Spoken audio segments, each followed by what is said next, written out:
Welcome back to the Fluent podcast. I'm Ebony. And I'm Tiffany, veteran, entrepreneur, and truth seeker. I'm a 30-something-year-old trying to navigate this world, currently on a spiritual journey, setting boundaries and breaking generational curses. And I'm your lifelong learner, strategic thinker, and cycle breaker. I'm excited to turn half a century and can't wait to share my journey. The Fluence podcast is where we unpack generational traumas, challenge perspectives, and find new ways to heal. Hey everyone, Happy New Year and welcome to the first Fluent podcast. I'm one of your hosts, Ebony. And I'm Tiffany. So, Ebony, tell me, how was your first day of 2026? It's today. It's today? Because I got home really late last night from church. So the first day of 2026, it wasn't transformational, but it was transforming. Okay. I can feel what 2026 is going to feel like for me. I could feel it too, honestly. Yeah, I can. Like when I woke up, I was like, oh my God, the sun is shining. Like the way it's so nice outside. I was like, I'm walking Ludo. The way when the sun shines a certain way, I'd be like, oh yeah, this day was made for me. And that's how I felt about today.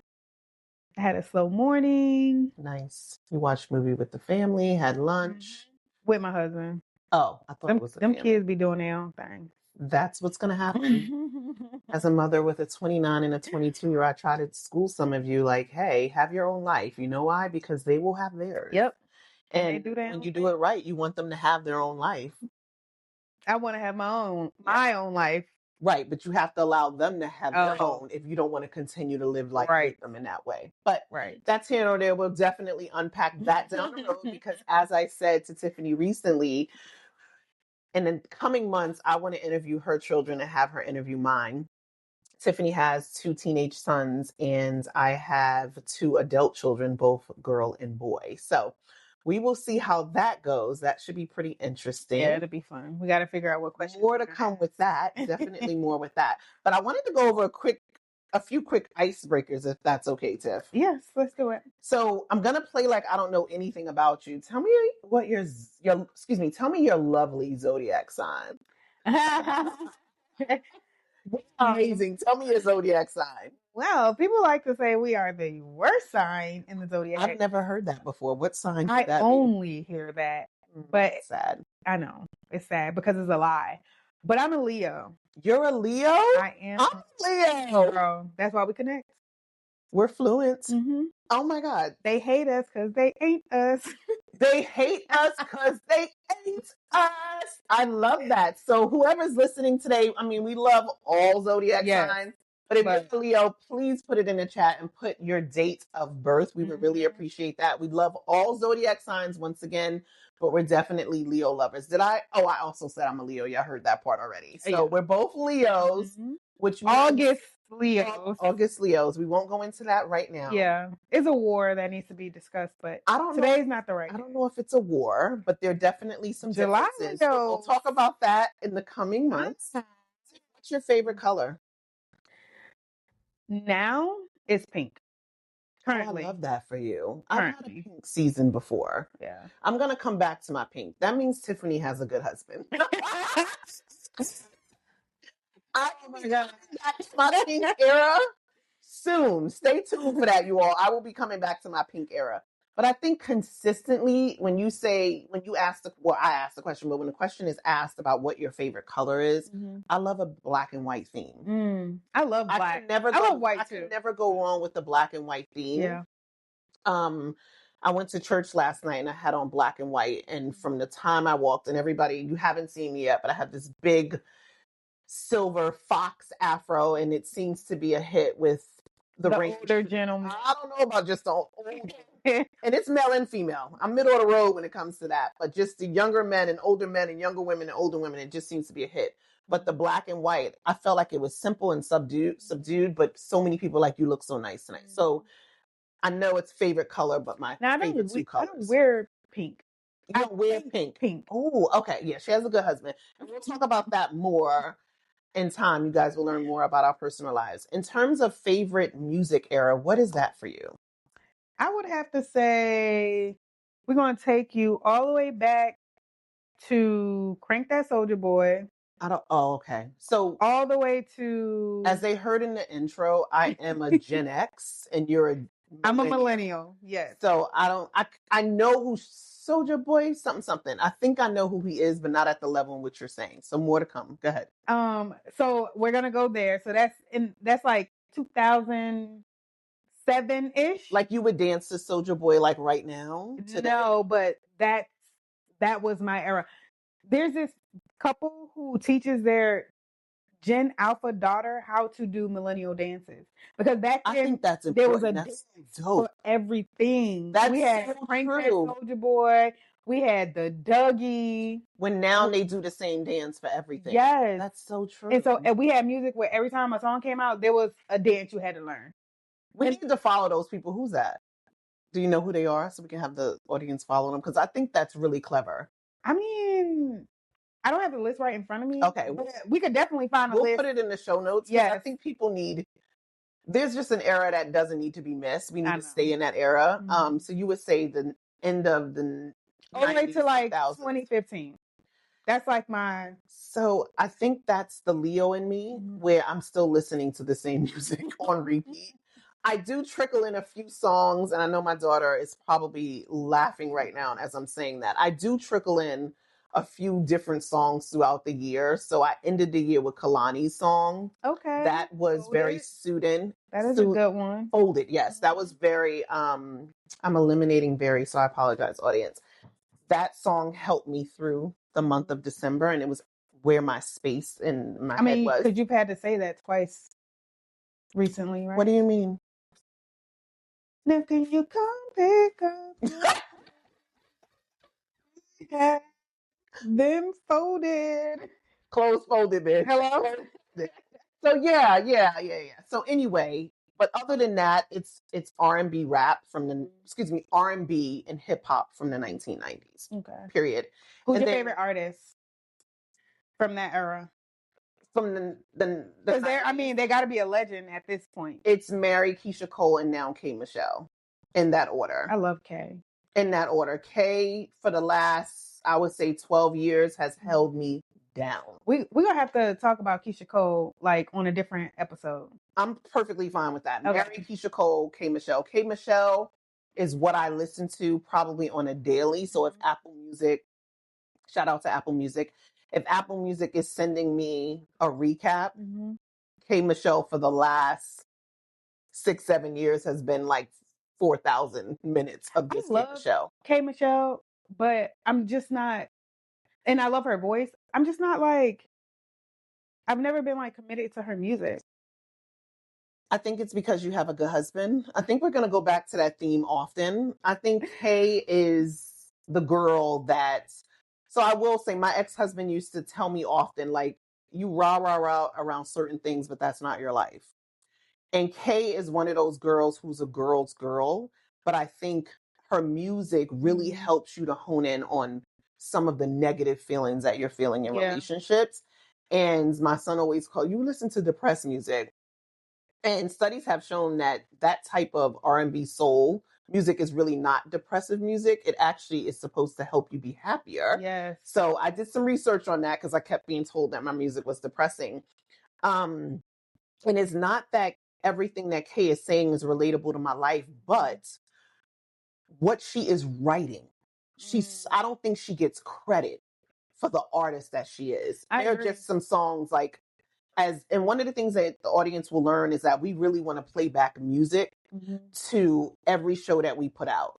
Like we have a future podcast coming out very shortly about the apology and sorry. We want to add those songs that it doesn't have to be a song that's all about sorry, but the song could have the word sorry in it. Right. And we want to just really vibe with our audience around, this is what we're talking about, and this is the song I was thinking about when I was having that conversation. So I'm letting everyone know now, Kay plays a huge part in my life.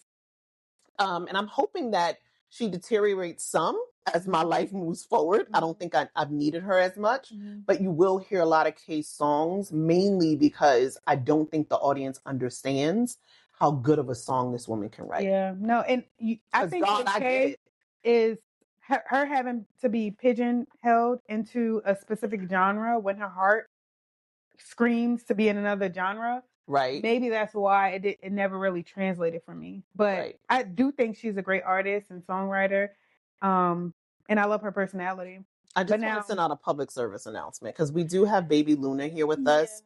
My children don't have children, but they both have dogs. So Grandma Ebony has the dogs often. And this is one of those moments. So if you do hear my baby dog back here, she is chewing on something. And as long as it's not a hole on the couch, we're fine with that.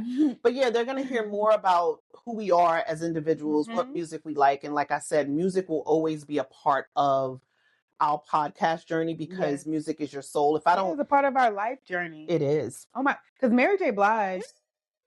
So, despite recent events, that lady, well, not gonna cry. Events you're talking about. We'll get to it. Oh, the Diddy stuff. Okay. But her not gonna cry. That song taught me that if a man doesn't doesn't come halfway up the road, bitch, I'm finna get in this car. I might burn your shit in your car. I'm gonna get in this car and get the fuck on.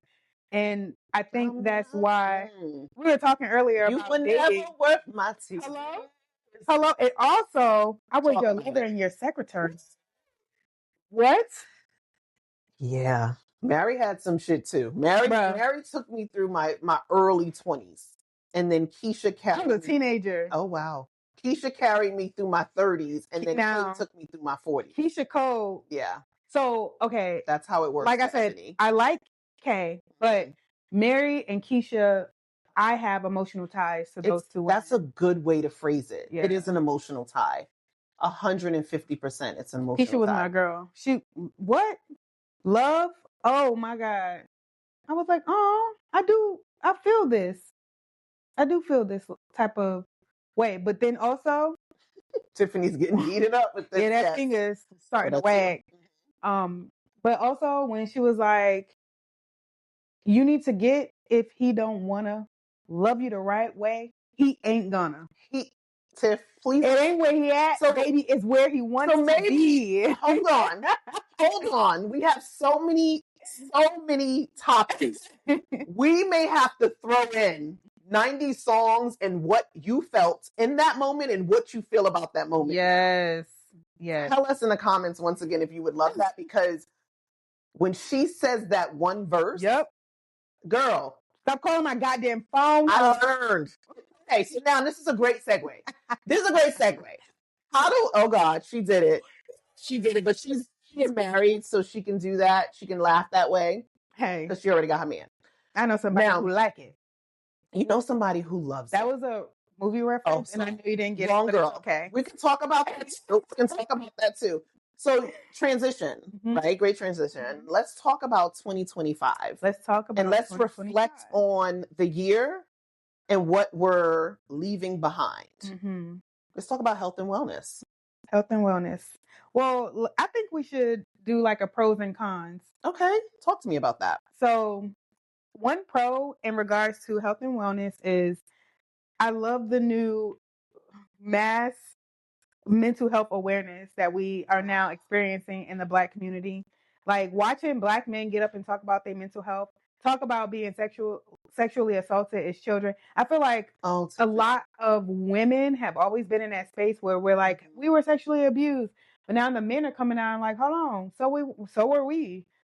That same nasty ass uncle was touching me too. That same nasty ass auntie, she was touching me too. And it's like, it's refreshing to see us healing as a community. I'm sure as a mom of 2 boys as well. Yeah.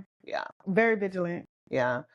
I mean, that's obviously a high, and coming from corporate America a few years ago in 2020 and carrying the weight of the male population from my district, I know just the gravity of that. So to hear it be something that is starting to feel like the norm in our community, I'm overly pleased with that. So that's definitely a pro from this past year. What would be a con for health and wellness, girl, for you? I'm convinced Oreos, who the fuck is in charge of that? Nabisco? They want to kill the people in this country, because why the fuck are they making 0 sugar Oreos. Which our listeners and viewers in the future are going to learn, because we're listening right now and you'll get to see us shortly, but you're going to learn that there is, especially there's balance, right, in terms of health and wellness. But I would call myself a little bit of a guru around health and wellness. 100%. It's a lifestyle for me. So anytime I hear something, because I take my vitamins. Drink your water. I do drink my water, but anything that says 0 sugar, I can't. Yeah. Like, it makes my blood sugar go extremely high. And I don't know if the interview with Oprah and Ayanna Van Zant. Yes, we cannot wait to unpack that with our audience. But to hear, do you remember what she said about her daughter? Yes. Her diabetic daughter who died on the couch. With what? Fruit punch and some roasted nuts. It warrants a conversation with our community. So more to come there. As a known diabetic. Yeah. So we want more for our community. So we're going to talk about all of that and definitely give you the science to back those things up. When you think about 2025, Tiffany, and Black culture, talk to me about the highs, the lows, the pros, the cons. And I'm asking her only because she's a millennial, and then I'll kind of come in with my thoughts. I would say, as a pro or a high for the year, Kendrick Lamar's performance at the Super Bowl, I think he did a great job at kind of waking up Black America. I love that your perspective is around Black America, not white America. But go ahead. You're enlightening me. So this performance is one of those performances that people didn't understand at first, especially white people. They were like, oh my God, that's the worst thing I've ever seen. But then when you have the breakdowns, once Black people started explaining the performance, now all these think pieces like, oh my God, he's this and this is what the blue meant and what the red and white meant and da da da da, and the sequences and the walking and the this and the that, and it's like, oh, okay. We don't have to get invited to the cookout, so we already knew what the fuck he was saying. You know what? That's not why we're here. I'm just trying to highlight the fact that it was a pro. He did an amazing job of highlighting our culture and also making us realize that we have to do more gatekeeping of our culture if we want to preserve it. Holla back. So shout out to Kendrick, because prior to, not that I didn't see it, right? But when you talked about it in such a way, I'm like, that's not what I saw. So I had to go back and look at it. So we're actually going to leave that link in there as well for our viewers, because I want them to see what you saw. Because when I rewatched it, I was like, oh my God, I never saw this the first time. I watched it a few times. I love being around my black friends. Bliggity black. Bliggity black. They definitely enlighten me. So I don't have necessarily a high for Black culture, so I think that we'll stick with that one. I feel really good about that. Okay. But the low for me would be Diddy. Oh, girl. Can we add 50 to the pros? Oh, shit. Oh, girl. Because I don't know how many of you are going to be in your 50 vein for 2026. I'm afraid for people. The long game. He played the long game. He played the long game. That's so true. Gotcha. Oh, wow. Did you watch the documentary? I did not. I did see all 4 episodes. I just didn't see them from beginning to end. So I don't really know how to answer your question. So, okay. I know of it. I watched the documentary. From beginning to end? Basically. Okay, so you didn't either. Well, I watched it multiple times. Okay. So the things that I missed when I watched it the first time, I got it the second time. Yeah, I would have to watch it again, and I'm not that interested. Yeah, it's a lot. And it also, like, so I remember when Biggie died. I was 9 years old. Oh my God, I was a whole mom. I'm listening. And like, to a whole person. And I was, oh my God. Those were the days. But I remember his funeral and the parade and how I felt on that day and the sadness that I just had for this human that I didn't even know. But I loved his music at that time. Don't judge me or my mom, but I loved Big back in the day. My favorite rapper of all. But I was 9. Now that I'm an adult, I was like, bro, I cannot believe I was singing the 10 Crack Commandments when I was fucking 9.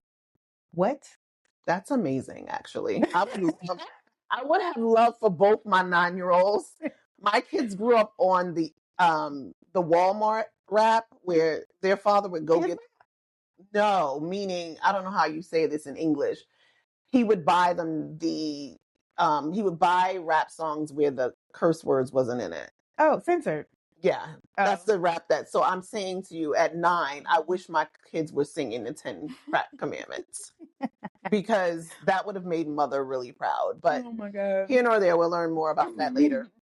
But go ahead. I just think that when you put people up on a pedestal, yeah, and they get knocked down, yeah, look, it's a hard time for Diddy fans. I mean, some of my best playlists has Diddy on that playlist, and I struggle with what does that look like? How often should I be listening to it? Should I be listening to it at all? Because as a mother of a 22-year-old girl, I stopped listening to R. Kelly the day I found out I was pregnant with a daughter. Now, here's the difference. Never heard a song from him. R. Kelly and Diddy. A song.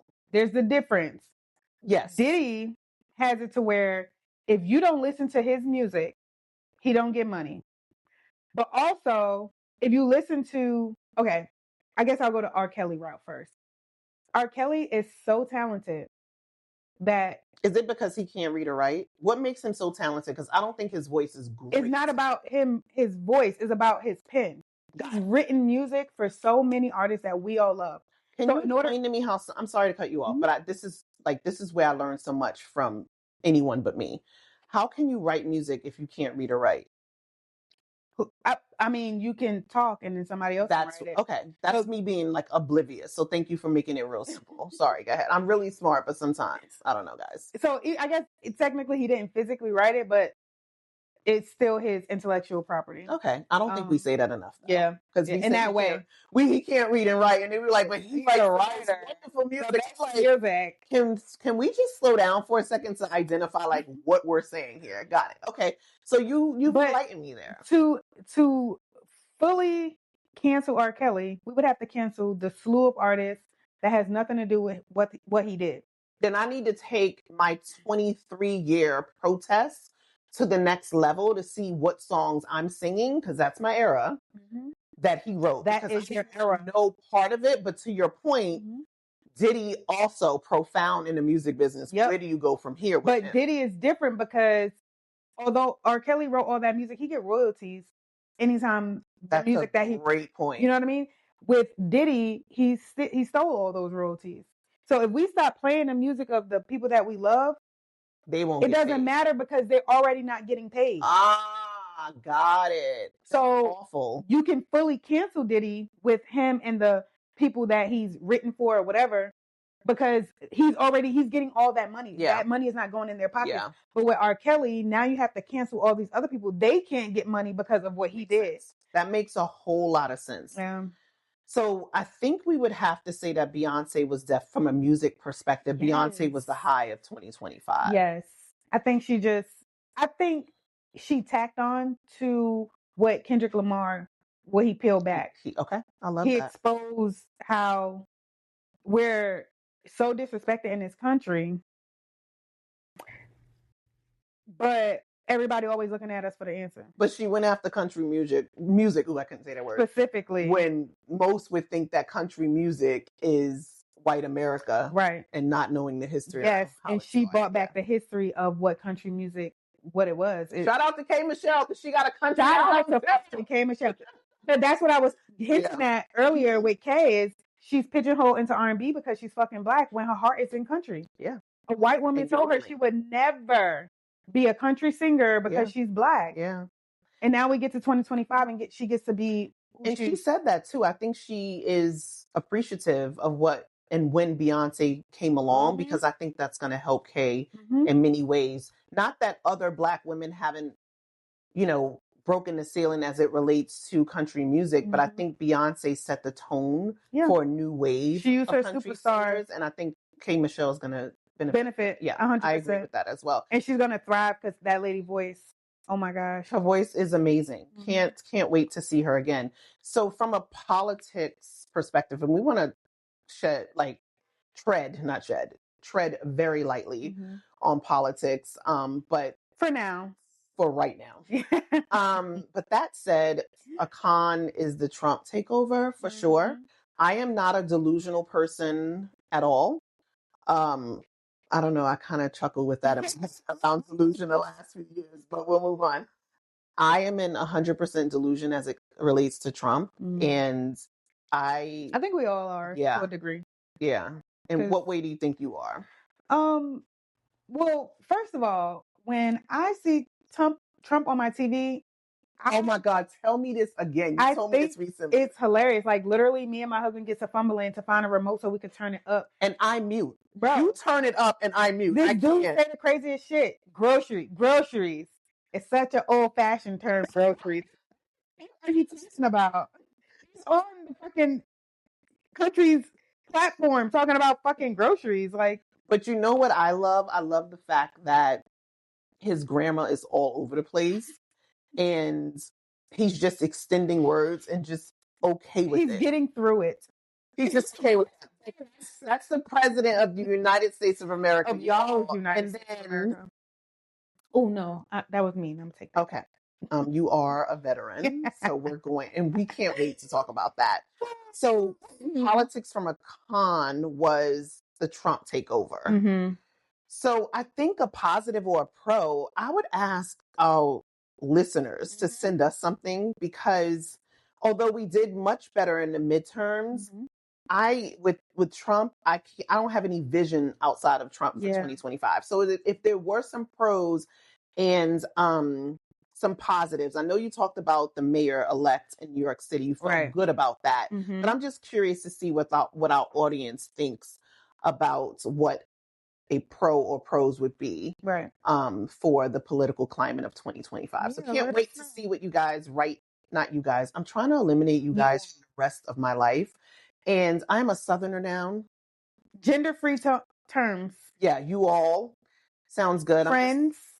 Maybe we're working on it. Send me some other ways to reference more than one person. You all for right now, and I'll act like I'm a Southern belle. I have been in the South for 25 years now. But at the end of the day, I just wanted to say thank you all for listening to our first podcast. There's so much to come. There's so much you're going to learn about what the Fluent podcast is, how it came about, and as a team, because Tiffany and I are business partners now, more to come with that as well. But we felt like there are many podcasts out there. I am an avid podcast listener and viewer, and if you know me, you know. But we still felt like something was missing, and we thought that we were the best two people to bring that to the forefront. Yeah. And I'm excited to see how Tiff and I grow in this space and our viewership and what that looks like. What are your thoughts around that, Tiffany? I'm excited. I think that we are both we have very unique perspectives on different things in life. And so what does fluent mean to you? I think it means clarity, like saying things how you mean it. Mean what you say and say what you mean. Nice. And that's in every sense of the word. Emotions, boundaries, things like that. Like if you have a boundary, you have to tell me. I'm not a mind reader. Nice. Someone's in therapy, you all, but I'm listening to you. But that's what fluent means to me. What about you? I think it's similar to, how we got here with the name. I think it's the complexity of what fluent is, right? It's being able, what we want to do with our audience is we're not going to agree with everything everybody has to say, but it is our point of view, right? And one of the shows that I really enjoyed growing up was The View because it was different perspectives. So at the end, Whoopi would say, and take a little time and enjoy the view. And that would lead me to go outside and really not just look at the clouds, the sun, the rain, but look at people and say, what do you think about this? And it kept me in a very curious space. So I think fluent for me is the complexity of ideas. I love that. I think fluent is about the emotion. I think it's about boundaries. I think it's about self-expression. And I think overall it's about clarity. So that's really what it means to you and I. And that's what we've discussed over time. And it just makes sense that we start the conversation of complexity, the conversation of agreeing to agree and agreeing to disagree too, and what that looks like. And how to speak in different languages. Yeah. Like Love languages. love Not language. just, You know, like even with you saying boundaries and self-expression, like some people don't know how to speak in all those languages. They do not. And we're avid participants in therapy, and we know that there are other forms of being able to heal your childhood trauma, which we'll go into and definitely share perspective with you guys around that. But I think just if we had to recap it, let me know if you agree with this, Tiff. The Fluent podcast is about understanding yourself well enough to move with intention. 100%. Okay. Love that. So let's talk about setting some expectations, what our listeners can expect weekly. They should expect that we are going to be very active on social, but they will get one podcast a week. Yep. And that's going to drop every Tuesday. This is the New Year podcast, so it's dropping on New Year's Day or the day after New Year's. I apologize. But after that, it will drop every Tuesday. The tone is going to be honest. It's going to be safe. It's going to be thoughtful. It's going to be grounded, and it's going to be cultural. Period. And then we're going to explore many and all topics that feel good to me as a Gen X and to Tiffany as a millennial. And our producer is a Gen Z. So that's kind of scary. Yeah, she keep us in line, y'all. Different generations running this organization and this new business venture that we have. So that's really exciting. And then in closing, each week, we're always going to have on our YouTube channel, we're always going to have a song that relates to what our podcast was that day. But we're also going to invite you all to a journal prompt each week. And we would love for you to share your thoughts around your journal, what you thought about the journal prompt and how it helped you to kind of navigate your thoughts within your journal. If you don't have a journal, we highly recommend you have one. My friends, two of my villagers strongly encouraged me to write in my journal for the last few years. And I have written in my journal heavily for the last 30 days, and it's been transformational. So I'm really excited to explore more in my journey. What else are your thoughts as we close out our first podcast, Tiffany? I'm excited for where this is going to take us. This being our first podcast, I think it went pretty good. I think it was a soft little launch. We just want to say Happy New Year. And we close with gratitude for our listeners. We appreciate you before you even get to know us. I think that you're going to fall in love with us the way we love ourselves. But again, we're Leos, so I don't know how you trust that. Everybody loves us. Everybody does love us. Until they don't. Tiff, what should they expect from the next podcast? For our next podcast, we are going to... I think I want to approach the apology. Talking about sorry, the word sorry. The word sorry and how it affects the person who is receiving the sorry. Yeah. And Tiffany and I took the Love Languages apology quiz. So we'll put that link in that podcast. Quite aligned. But we'll definitely talk more about that. We want to say thank you again for joining Tiff and I on the Fluent podcast. We will be back next Tuesday, but we will interact with you all on social for the next few days. Have a great week. Happy New Year and welcome to the Fluent podcast. Bye. Bye.